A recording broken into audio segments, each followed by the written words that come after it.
My name is Musadine Harrell. I am a nursepreneur. That's nurse and entrepreneur. She has a face. I am also a public speaker for John Maxwell, coach, and a personality biz consultant and trainer through John Maxwell program. So today I'm going to give you some valuable lessons from his book. It's called Leadership Gold. We're going to talk about 4 different lessons from this book. Again, there's a lot of nuggets we can get from this, and at the end I'll kind of tell you how you can get in touch with me. Okay, so would it be worth it to you as a leader to learn from another leader's mistakes? Just a question to ponder on.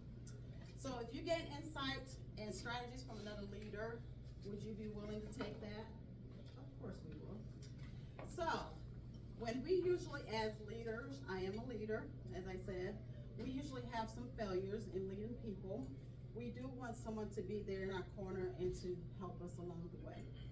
So, have you had any failures leading people, for the ones that are still in business or was in business? You do, raise your hand. If you have, okay, we continue to have those. So, it is okay. So, John Maxwell says, it has been said, a wise person learns from his mistakes. And then a wiser person learns from other people's mistakes. And then the wisest person learns from others' successes.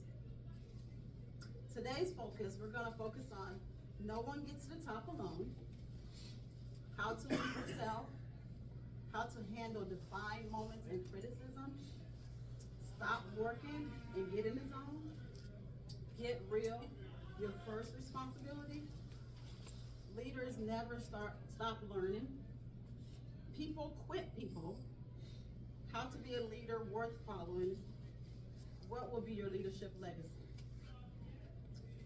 No one ever gets to the top alone. We as leaders, we must have that in the back of our minds. We do not want to be at the top and we leave our fellow people, our workers, our staff at the bottom.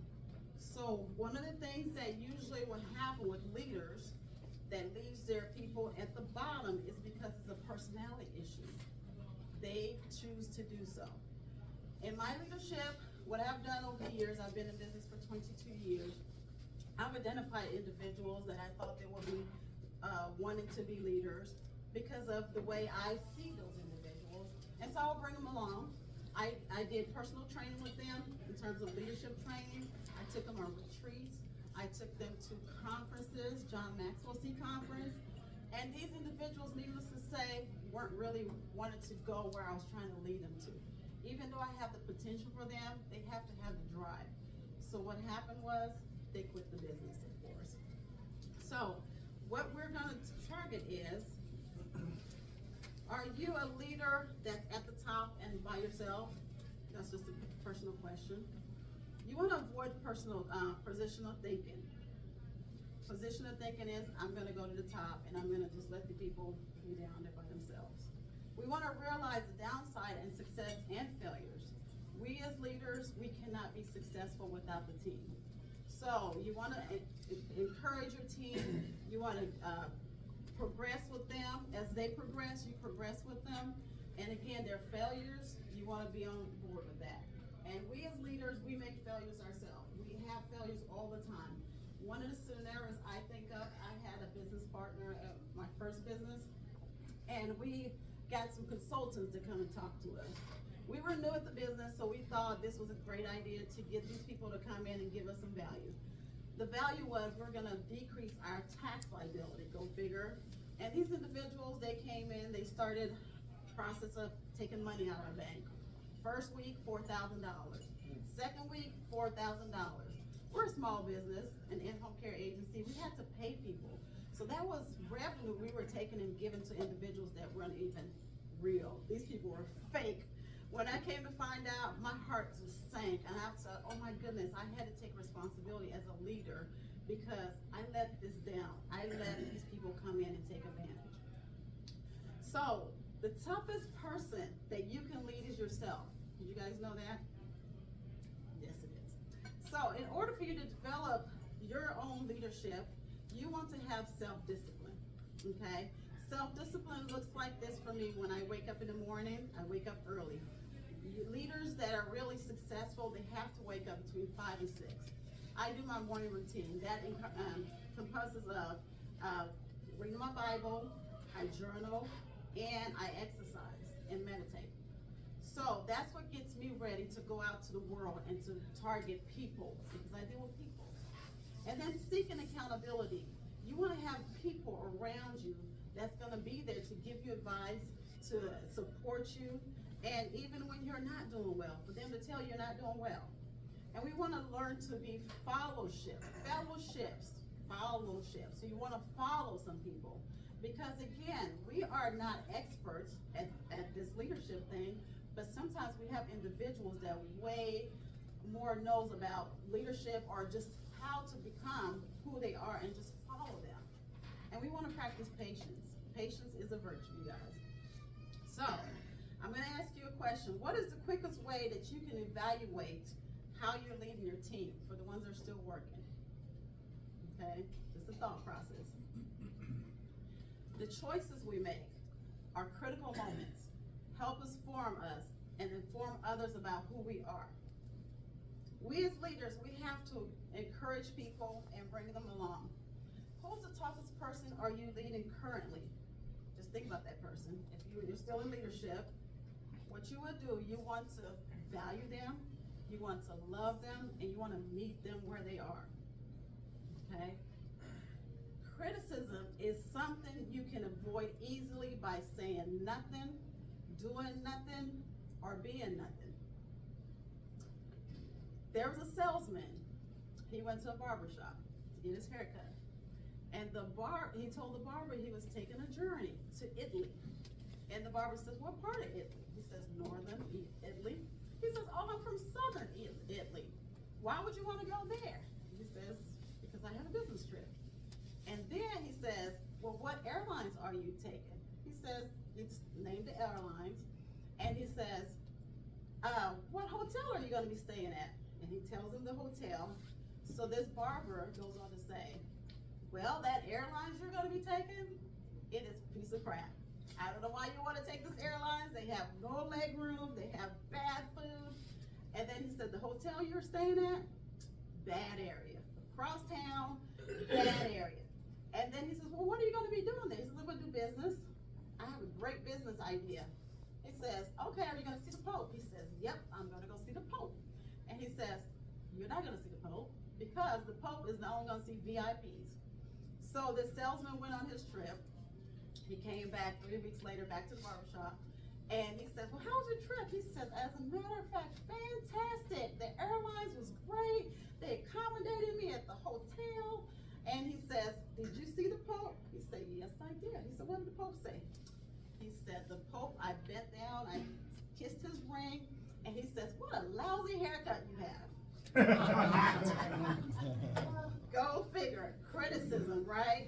And of course, we as leaders, we have to take that criticism, and what do we do with it? Do we take it for positive, or are we going to take it for negative?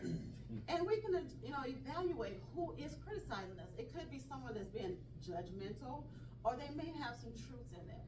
So you want to dig and see what gold you can pick from that pile of dust, okay?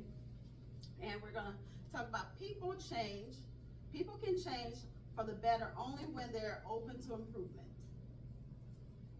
John Maxwell also talks about you want to love what you do so you will never work a day in your life. I am very passionate about what I do. I've been a nurse for 28 years.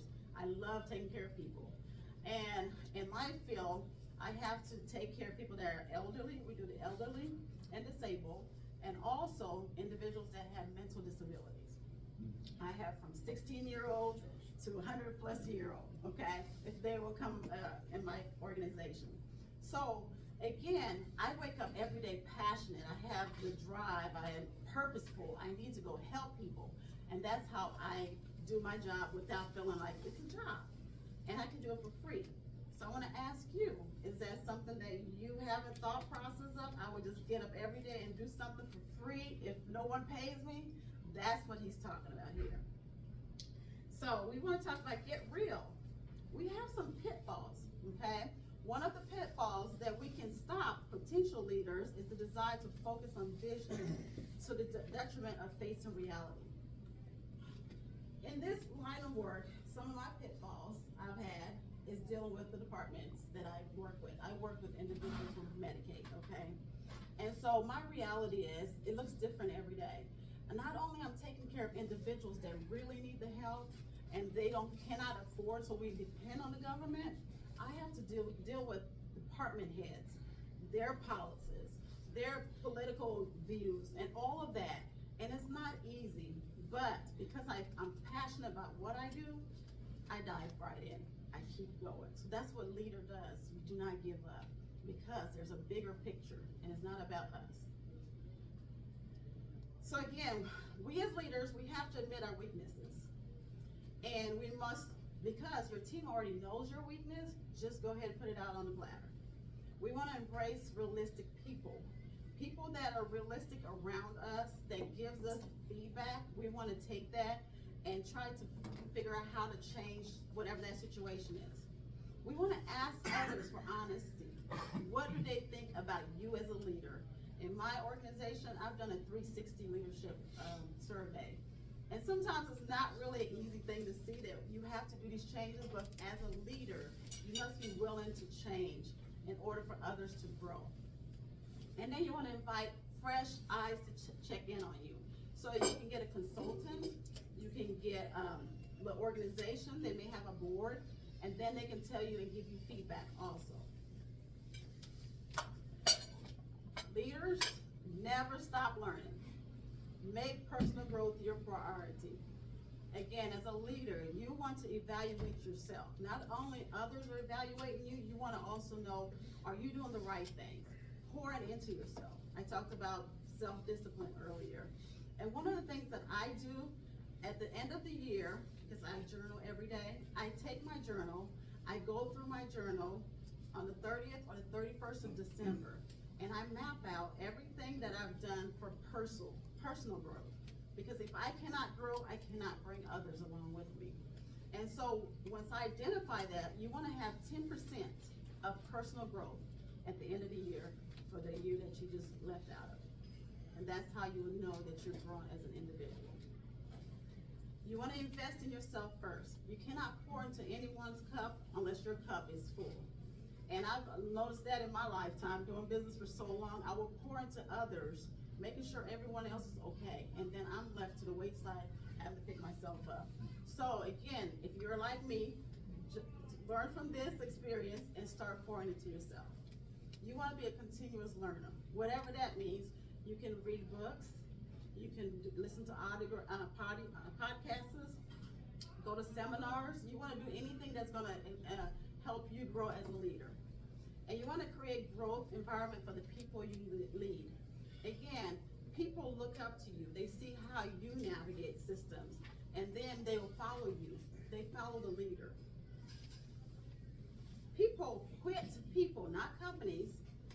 There's a survey out there that says 65% of individuals that quit is because of their supervisors or their managers. And the reason why they quit, they say, they were devalued by their managers. And then their managers also thought they were untrustworthy, or incompetent, of course, or insecure. How to be a leader worth following. We want to take responsibilities for our relationships. In my organization, I try to meet everyone where they are, try to learn about them. I have 60 employees, you guys. It's very difficult to really learn everyone, but I try to get the core individuals that are my team, the leadership, and try to learn something about them and try to see where they want to go and grow. When someone exits your company, you want to do an exit interview. You want to choose those who work for you, value them. John Maxwell believes in giving value to individuals. They will give value to other individuals, and it's a multiplication effect. So we're going to start from the ground up, okay? We want to prioritize credibility. Maintain positive emotional health. We as leaders, when they look at us, we have to come in like we have it put together. We cannot come in down and out because the whole team is gonna see it and they're gonna follow suit. And I've had to do that multiple days when I wake up and feel like getting up and doing anything. I had to come in and be their cheerleader. And then we must maintain a teachable spirit as leaders. So today, you're gonna choose a legacy that you want others to know about you when you leave this planet. One of the leaders talks about the legacy of a life sentence. A life sentence is something that when you pass away, someone will see you of what you've done on planet Earth. And so John talks about his life sentence, which has changed over the years. His was giving value to people and still is giving value to people. But at first he thought, okay, of bringing leaders and letting leaders go be themselves and all of that. But at the end of the day, the final line, life sentence is giving value to others. And again, I want you to think about in your life, when you pass away today or tomorrow, whenever the Lord takes you, what is going to be your life sentence? So for today, I hope this gave you some value in terms of leadership and how to navigate as a leader and to pour into yourself as a leader. Thank you so much for listening.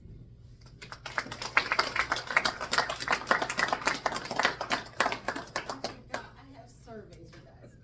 Again, if you ever want any coaching, any mastermind classes, I'll be willing to do that. I'm certified.